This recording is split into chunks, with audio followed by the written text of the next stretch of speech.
pembelajaran. Yang pertama, siswa mampu memahami definisi pengorganisasian kegiatan kantor.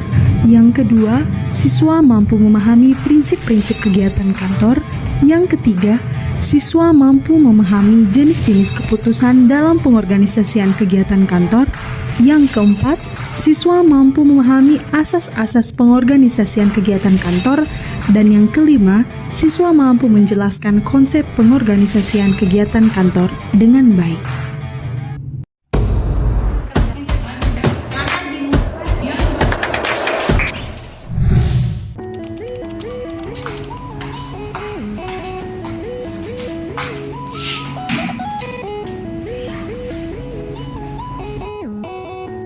Selamat pagi anak-anak. Selamat pagi Bu. Hari ini kita akan membahas tentang pengorganisasian kegiatan kantor.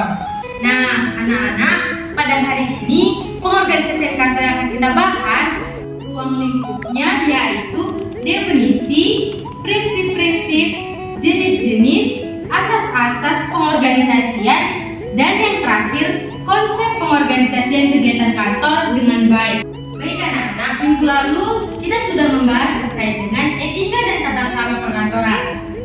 Baik, sebelum melanjutkan materi selanjutnya, Ibu mau bertanya nih, siapa yang mengingat poin-poin penting terkait dengan etika dan tata krama perkantoran pada minggu lalu?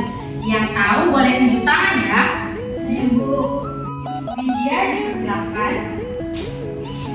Materi minggu lalu yang saya ingat yaitu sikap dan perilaku. Contohnya itu seperti kita datang tepat waktu ke kantor. Yang kedua itu kita bertanggung jawab dan profesional di dalam kantor. Dan yang terakhir itu kita harus menjaga kebersihan dan kerapian di area kerja. Itu saja Bu yang saya ingat. Terima kasih. Oke, untuk Widya terima kasih atas jawabannya. Dan untuk Najwa dipersilakan. Baik Bu. Yang saya ingat poin penting dalam etika dan tata krama perkantoran itu salah satunya adalah komunikasi. Seperti yang pertama itu berbicara dengan sopan dan santun. Yang kedua, gunakan bahasa yang jelas dan mudah dipahami. Yang ketiga itu menghindari berbicara kasar, berbohong, dan menjelekkan orang lain. Itu saja yang saya ingat Bu. Terima kasih. Oke, bagus Najwa. Dan untuk Ricarda saya persilakan.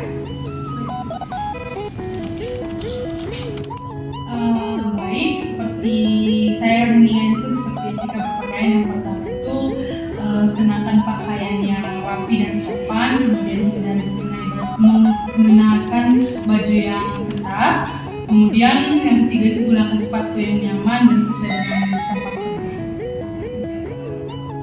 Baik anak-anak, terima kasih telah mengingat dan mengulas kembali materi kita minggu lalu. Selanjutnya kita akan membahas tentang pengorganisasian kegiatan kantor yang menjadi topik materi kita pada pagi hari ini. Minggu lalu, Ibu telah menyampaikan materi yang akan kita pelajari pada minggu ini, pengorganisasian kegiatan kantor. Nah, siapa anak-anak Ibu yang telah membaca terkait dengan pengorganisasian kegiatan kantor? Apakah sudah ada? Sudah Bu. Oke, terima kasih sebelumnya. Nah, Ibu mau memberikannya beberapa pertanyaan. Boleh? Boleh Bu. Baik. Pertanyaan pertamanya itu, apa yang dimaksud dengan pengorganisasian kegiatan kantor? Siapa yang tahu? Oke, Najwa silakan.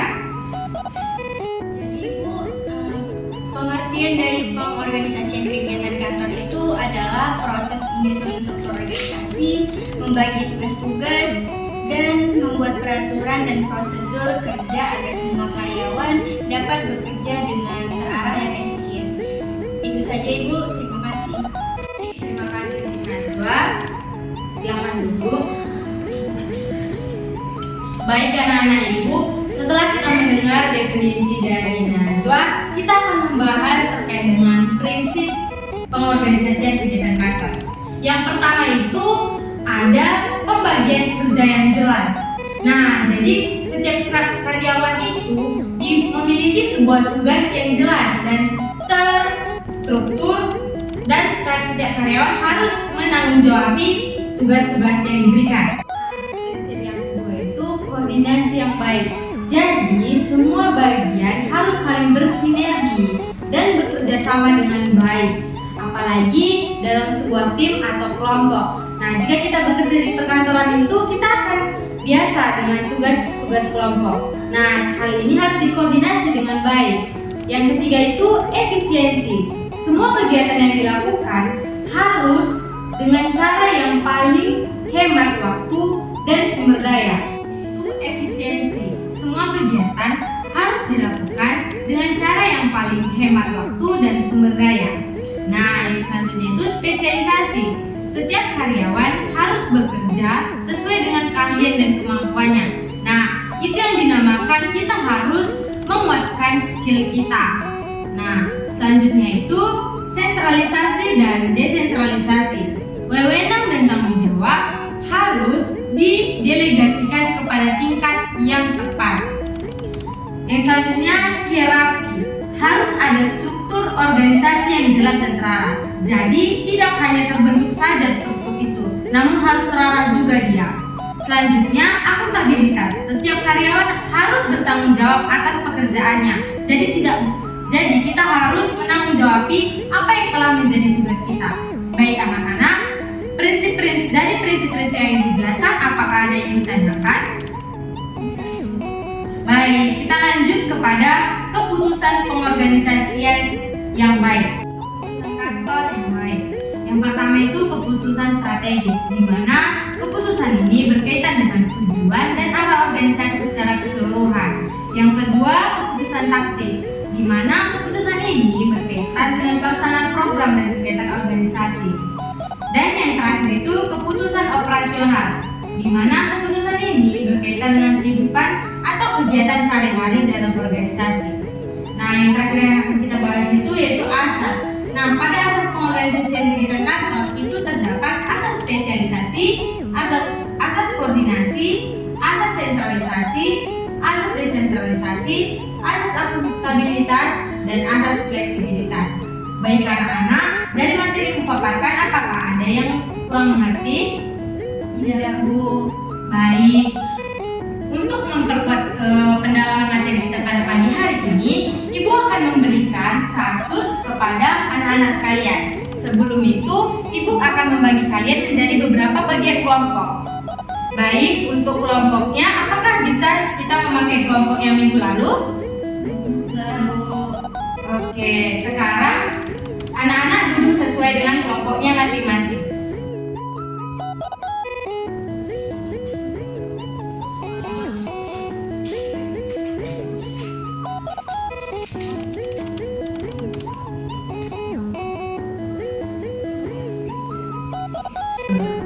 Baik, untuk kasusnya, coba kalian bayangkan kalian itu bekerja di sebuah kantor yang baru saja didirikan.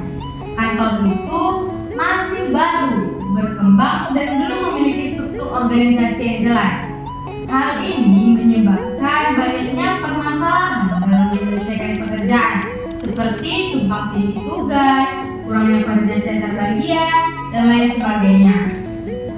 Kira-kira apa yang harus kalian lakukan untuk menyelesaikan permasalahan di kantor tersebut? Apakah kasusnya sudah jelas? Sudah, Bu. Baik, kalian per kelompok atau secara berkelompok akan memberikan sebuah pemaparan solusi bagaimana menyelesaikan dari kasus yang sudah Ibu bacakan.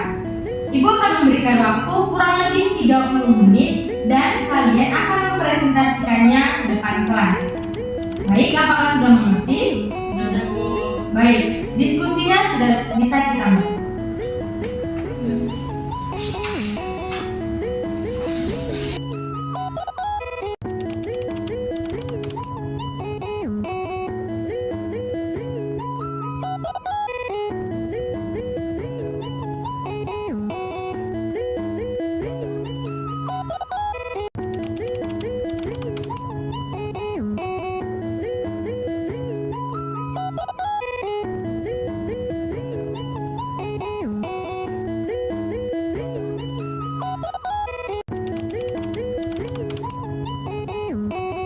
Baik anak-anak, apakah sudah selesai diskusinya?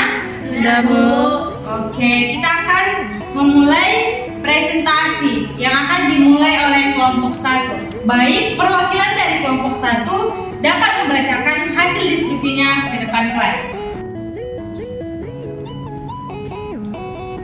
Baik, saya Nazwa Hida, perwakilan dari kelompok 1. Jadi hasil diskusi kami mengenai struktur organisasi yang pertama melakukan pemetaan pekerjaan dan tugas. Langkah pertama yang perlu dilakukan adalah memetakan seluruh pekerjaan dan tugas yang ada di kantor. Hal ini dapat dilakukan dengan mengumpulkan informasi dari semua karyawan tentang pekerjaan yang mereka lakukan, serta mengidentifikasi tugas-tugas yang saling berkaitan. Baik, itu saja hasil diskusi dari kelompok kami. Terima kasih. Baik anak-anak, tepuk tangan untuk hasil diskusi kelompok 1. Baik, Nazwa dipersilakan untuk duduk dan untuk perwakilan kelompok 2 silakan maju.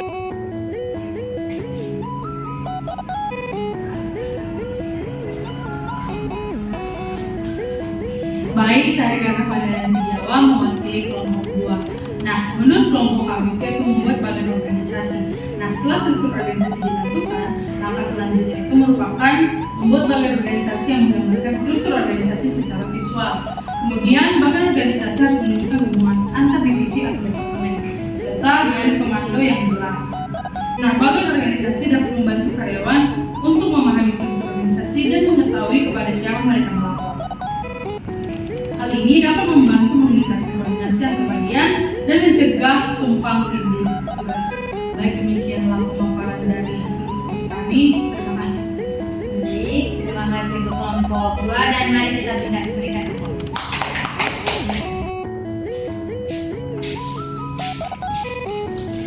Baik, untuk perwakilan kelompok 3 dipersilahkan untuk maju.